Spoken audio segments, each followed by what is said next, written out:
This is All Access MMA.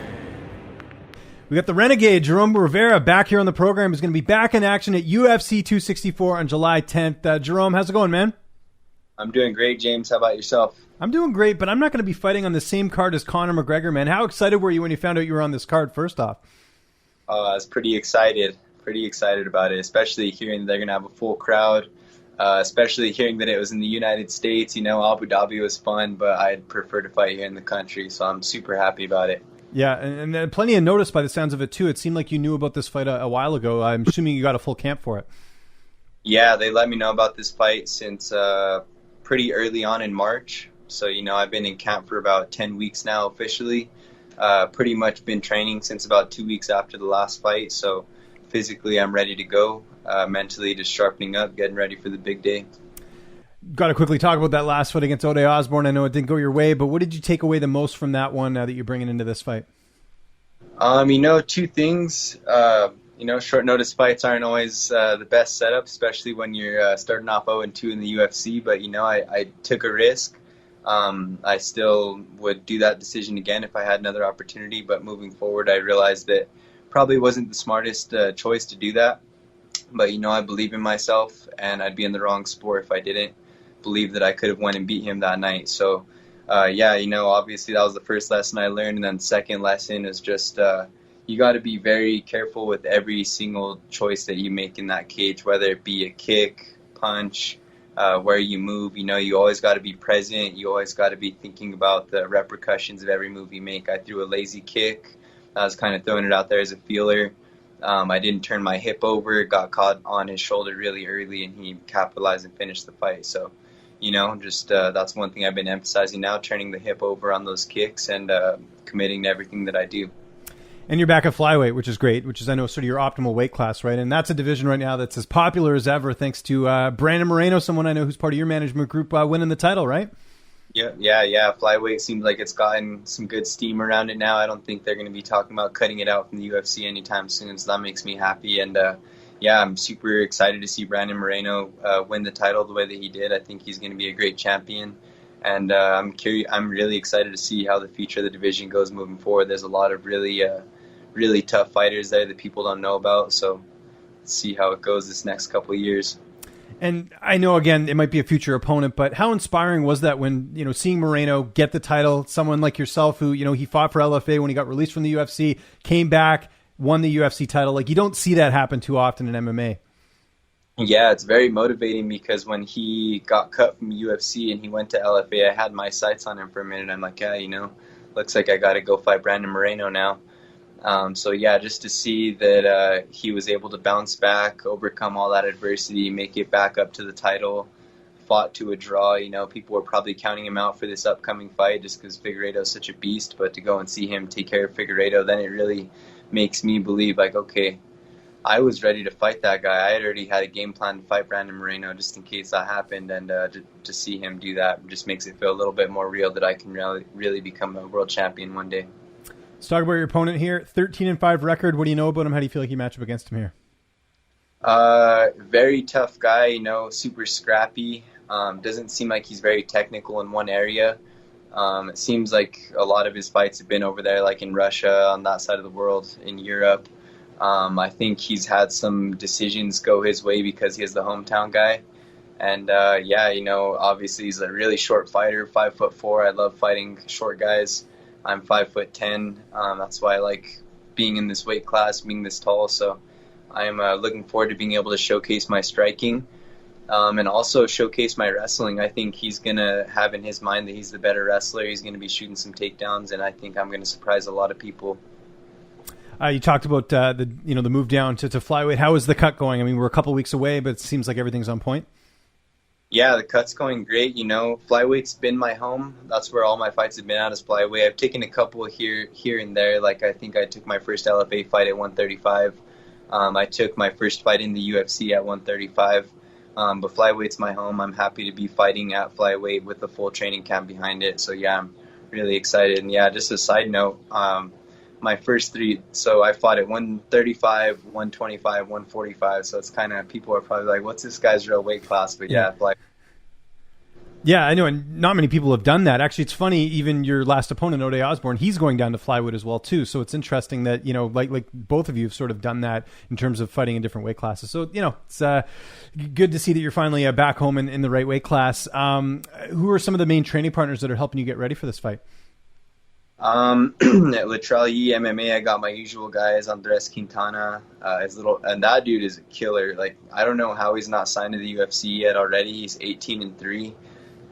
He won like the Copa Combate for Combate Americas. That dude is a killer. I can't wait to see him get signed to the UFC.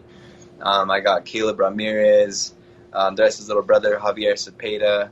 I got a really tough wrestler named Jerome Rivera. And then I've been spending some time in Utah also. I just got back from Utah just now. I started the camp off in Utah, and I've been working over at the University of Grappling over there. So that was an affiliate of Ricky Lundell. And just some really, really tough grapplers over there. I got a buddy named Josh Jensen. He is a Division I college wrestler. His little brother, Cole Jensen. My buddy, Rich Chavez. We've had so many great training partners, so many great minds in this camp, and it's been going awesome. That's good. So some nice cross-training as well to kind of, varietize things a little bit for this camp. And like you said, getting some different looks from some grapplers as well. Yeah, exactly. Getting out of my comfort zone. That was the biggest thing we wanted to do at the start of this camp was, okay, how can we get uncomfortable, in every single way possible? What can we do to just get out of our comfort zone and just start growing? Who's going to be in your corner for this fight? In my corner for this fight is going to be Chris Latrell from Latrell MMA, Joshua Montoya, my longtime coach, and then I believe it's going to be my buddy Rich Chavez. It's going to be Cannon. So I got a great squad, and all three of those guys I got a great relationship with. They all believe in me so much, and they've showed me time and time again how much they care about me and believe in me. And I'm ready to go give it my all and go have some fun. How's this fight playing out on July 10th? I see myself finishing Zhalgas. I think he's going to be pushing a really high pace. It seems like he has some bad weight cuts in the past. So, I picture myself stopping all of his takedowns. I know I can take this guy down. So, I want to see him break. I believe I'm the more sophisticated grappler. I got submissions in my arsenal. I'm the longer striker. I believe I'm the more technical striker. So I go out there, I execute, I perform, and I come out with a finish.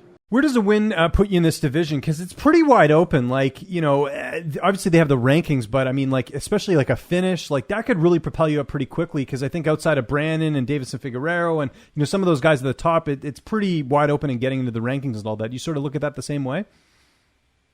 Yeah, I don't think a win would quite get me in the rankings, but I think an impressive finish and an impressive performance will save my job right now. I started off 0-3. Not a lot of people even get that fourth shot. So, I showed them that I'm willing to step up and fight when they call me. And right now I'm fighting for my job. I'm looking to go knock this guy out, go put on an impressive performance. And, I think that can catapult me to some bigger things. I think with a big performance, I could fight somebody with a number next to their name, beat them, and then potentially get something next to my name. So right now, I go finish Zhalgas. And just on that note, any worries about this fight, with the fact you've lost a few? I mean, I think if anything, it shows that, you can still, go take a fight. And as long as you perform well, it seems like they're going to, willing to keep you around. I know they won't keep someone off maybe 4 losses, but still, you got to feel good that the UFC's been backing you like this. Yeah, they really stuck to their word. They told me if I took that Ode Osborne fight that was going to be off contract. That was just going to be an extra fight. And, they stuck to their word. They gave me this fight, and I'm going to go and show them right for believing in me and go show them who's going to be carrying that torch for New Mexico in the years to come. Downtime, what's that looking like? I know you're a busy guy. You're training, all that. Any Netflix, any video games? What are you doing, off camp, so to speak?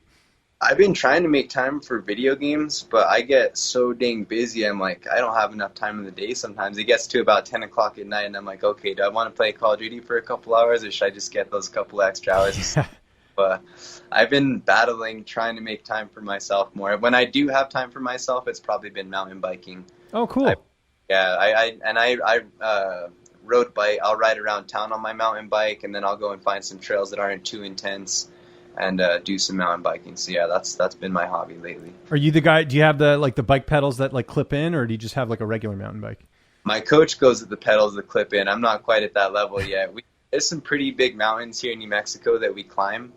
So the clip-ins are nice, but it's you got to be pretty technical to get used to those. So I just ride flat pedal right now. And probably safer too, you know, for injuries and stuff, like just in case if, you know, to make a wrong turn, at least like you're not stuck to the bike, right? So actually, my coach, he is riding, he is so used to those clip-ins, and we were out in Utah riding this last week, and we got him some flat pedals. And when he crashed, he was acting like he was in clip-ins still. He kept his feet in, he just like tipped over and smacked his head pretty hard. So oh geez, yeah, he's okay though. Yeah, he's okay. Okay, that's good. That makes sense. Jerome, thanks so much for doing this, man. Looking forward to the fight. It is UFC 264, July 10th. Anyone you want to thank? Any sponsors? Any social media? I'll give you the last word. I want to give a huge shout out to my fiance. You know, I love that girl so much. She is such a hard worker. She does so much for me. She sacrifices so much. All these trips to Utah and Vegas and Abu Dhabi, all this wouldn't be possible without her. So she's my number one. I love that girl. And then just all the great people around me at all these gyms, Santa Fe Brazilian Jiu-Jitsu. Shout out to everybody over there. I love all you guys. You know, there's been some tough days in camp where I'm like, I can't get through today. Like, this is so tough. Like, I'm thinking about the sessions to come, and then somebody will just come up to me and be like, hey, bro, good job. We've been seeing you working hard, and it's really motivating. And just stuff like that really changes my whole attitude sometimes and picks me up. So, yeah, just shout out to everybody at Santa Fe, Albuquerque, New Mexico, July 10th. We're going to go turn things around.